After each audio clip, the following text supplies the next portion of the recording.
안녕하세요. 참 좋은 날입니다. 8월 5일 말씀 묵상 시작하도록 하겠습니다. 지존하신 주님 이름 앞에 모두 무릎 꿇고 다 경배해. 거룩하신 주님 보좌 앞에 엎드려 절하세. 예수는 그리스도, 예수는 주, 하나님의 영으로 경배드리리. 한 번 더 하겠습니다. 지존하신 주님 이름 앞에 모두 무릎 꿇고 다 경배해. 거룩하신 주님 보좌 앞에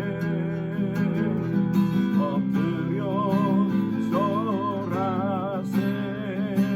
예수는 그리스도, 예수는 그리스도. 아멘. 예수는 주, 하나님의 영으로 경배드리리.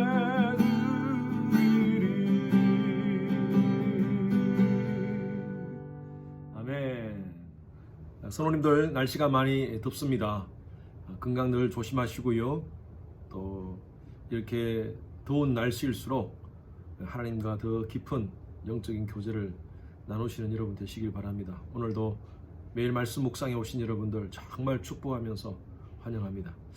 오늘 묵상할 말씀은요, 사사기 1장 22절에서 26절까지 말씀입니다. 사사기 1장 22절에서 26절까지 말씀 같이 함께 합독하겠습니다. 요셉 가문도 베델을 치러 올라가니 여호와께서 그와 함께 하시니라. 요셉 가문이 베델을 정탐하게 하였는데 그 성읍의 본 이름은 루스라.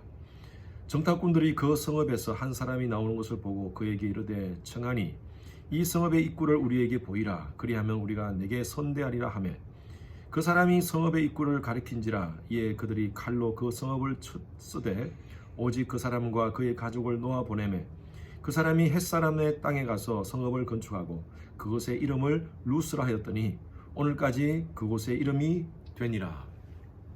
구약 성경을 순서대로 보면 창세기, 하나님의 창조에 대해서 말씀을 나누고 또 네 족장에 대해서 나오죠. 아브람, 이삭, 야곱, 요셉까지 창세기 50장이 마칩니다. 그리고 요셉 이후에 이스라엘 백성들이 애굽 땅에서 430년간 노예 생활을 합니다.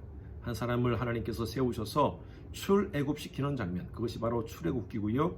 그리고 출애굽기 다음에 레위기가 나오죠. 레위기는 하나님이 성막을 짓게 하시고 그리고 성막 안에서 어떻게 하나님을 예배할 것인가, 예배에 대한 내용을 기록한 것이 바로 레위기입니다.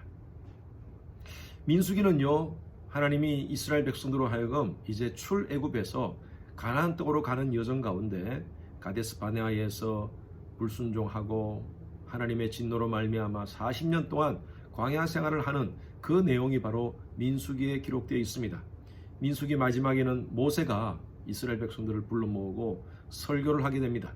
그것이 바로 신명기입니다. 신명기서는 모세의 설교 형식으로 이루어져 있습니다. 그리고 모세는 차세대 리더로서 여호수아를 세우고 그리고 느보산에서 모세는 죽습니다. 그리고 여호수아서는요, 모세의 뒤를 이은 여호수아가 어떻게 가나안 땅을 정복을 하는가, 그 정복 작전에 대한 메시지입니다. 어느 정도 정복이 마친 후에 여호수아가 나이가 많이 들어서 우리가 잘 알고 있는 여호수아 24장 15절 말씀에 보면 여호수아가 이렇게 고백합니다. 이스라엘 백성들을 다 모아놓고 리더들을 다 모아놓고 나와 내 집은 오직 그만 섬기겠노라, 하나님만 섬기겠노라, 그렇게 고백하고 너희들은 어떡할래? 그때 이스라엘의 두령들, 리더들이 나와서 여호수아에게 얘기합니다. 우리도 그만 섬기겠습니다. 여러분, 그만이라는 것은 바로 하나님 아니십니까? 하나님만 섬기겠다는 말인데 그만 섬기겠습니다 돼버린 거예요. 여호수아 이후에 이스라엘 백성들이 하나님을 그만 섬기는 그런 스토리가 바로 사사기에 나옵니다. 사사기 1장, 2장은요 여호수아서를 종합해서 정리한 내용이라고 보시면 됩니다. 왜 그들이 하나님을 섬기지 못했는가? 여호수아 이후로부터 사울 왕이 세워질 때까지 그 시대가 바로 사사 시대입니다. 그래서 성경은 사사기에 그 내용이 담겨져 있습니다. 이 사사 시대의 이스라엘의 영적 상태를 사사기 마지막에 이렇게 기록되어 있습니다. 그때의 왕이 없으므로 자기의 각각 소견대로 행하였더라. 여러분, 이것이 바로 그 당시에 이스라엘의 영적 상태였습니다. 왕이 왜 없습니까? 하나님이 왕이신데요. 그 하나님을 인정하지 않고 여호수아 리더가 죽은 후에 자기 마음대로 그렇게 행하는 모습들, 바로 그것이 바로 사사기의 이스라엘의 모습이었습니다. 이 사사기 1장 2장은요 왜 이스라엘 백성들이 이렇게 되었는가에 대한 내용들을 쭉 얘기하고 있는데, 오늘 본문 말씀이 각 지파별로 가나안 땅을 정복해 나갈 때 큰 실수들을 했다는 것입니다. 하나님은요 그 가나안 땅을 완전히 진멸하라 그랬습니다. 각 지파별로 나누어서 가나안 땅을 진멸하는데, 이 가나안 정복 작전은요 그 땅을 차지하기 위한 목적이 아니라 그 땅에 대한 하나님의 징벌의 목적이었습니다. 악에 대한 징벌의 목적이었습니다. 하나님께서 이스라엘 백성들을 도구로 사용해 주셔서 엄청난 죄악을 저지르는 그 가나안 족속들을 징벌하기 위한 목적이었습니다. 그런데 지파별로 가나안 땅을 정복해 나가는데 악의 요소들을 군데군데 남겨두었다는 것입니다. 오늘 말씀 22절 보십시오. 요셉 가문도 베델을 치러 올라갑니다. 각 지파별로 구역을 나누어 가지고 이제 너희 지파는 이 지역을 공격하고 너희 지파는 이 지역을 공격하는데, 요셉 지파가 베델 지역을 공격하는 것입니다. 그렇게 공격하는데 23절 보십시오. 요셉 가문이 베델을 정탐하게 하였는데 그 성읍 본 이름은 루스라.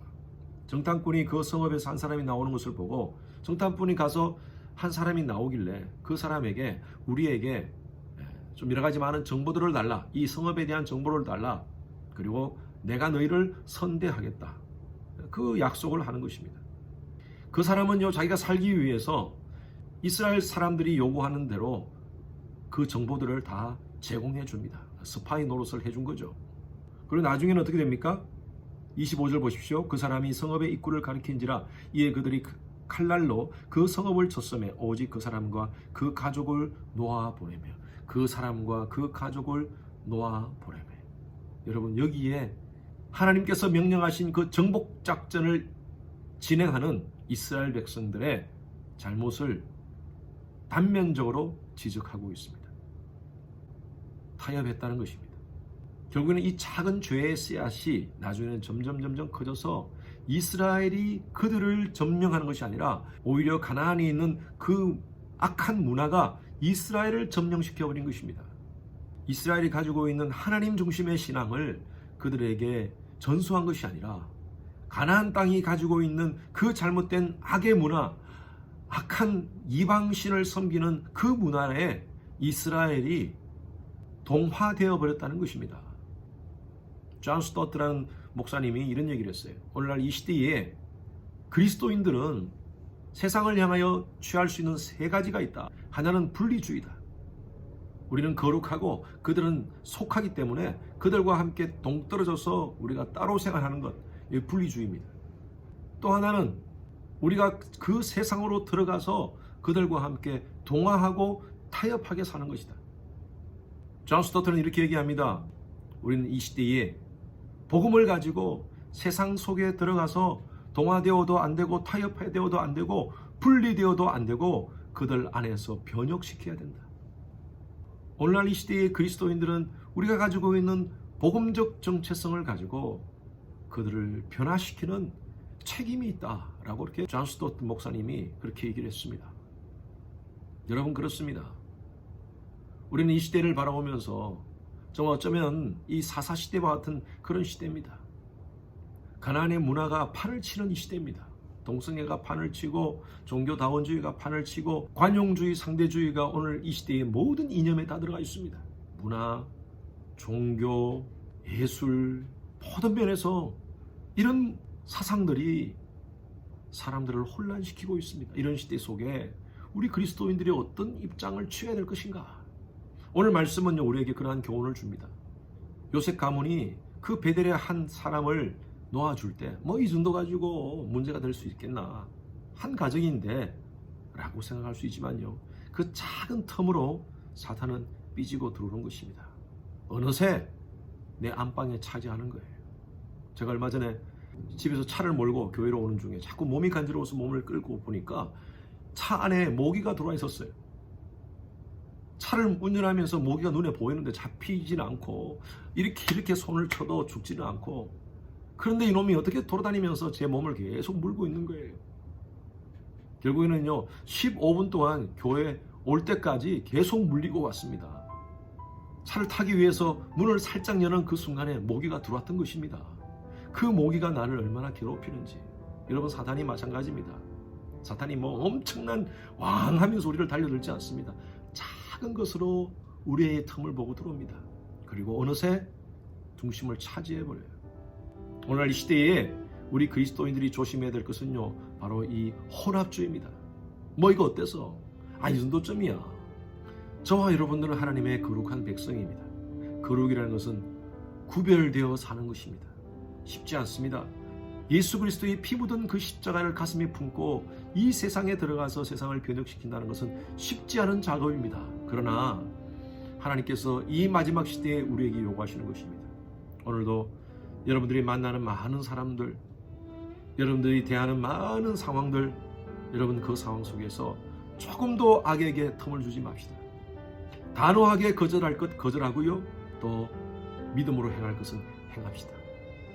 하나님의 백성들은 하나님 백성다워야지 세상 사람들도 인정하고요, 하나님도 인정하십니다. 오늘도 영적 전쟁 가운데 믿음으로 승리하시는, 조금도 악에게 틈을 주지 않는 그런 거룩한 하나님 백성으로 하루를 사시는 여러분 되시기를 주님의 이름으로 축원합니다. 기도하겠습니다. 하나님 아버지, 감사합니다. 오늘 이스라엘 백성들의 교훈을 통하여 우리의 삶 가운데 작은 악의 틈이라도 주지 말라는 하나님의 음성을 듣습니다. 하나님, 이 세상을 바라보면서 우리가 동화되지 않고 타협하지 않고 혼합주의에 빠지지 않고 하나님 말씀 붙잡고 하나님 백성다운 정결한 삶을 오늘 하루도 살아가는 저희들 되게 하여 주시옵소서. 감사드리며 살아계신 예수 그리스도 이름으로 기도드렸습니다. 아멘. 목요일 기도 제목입니다.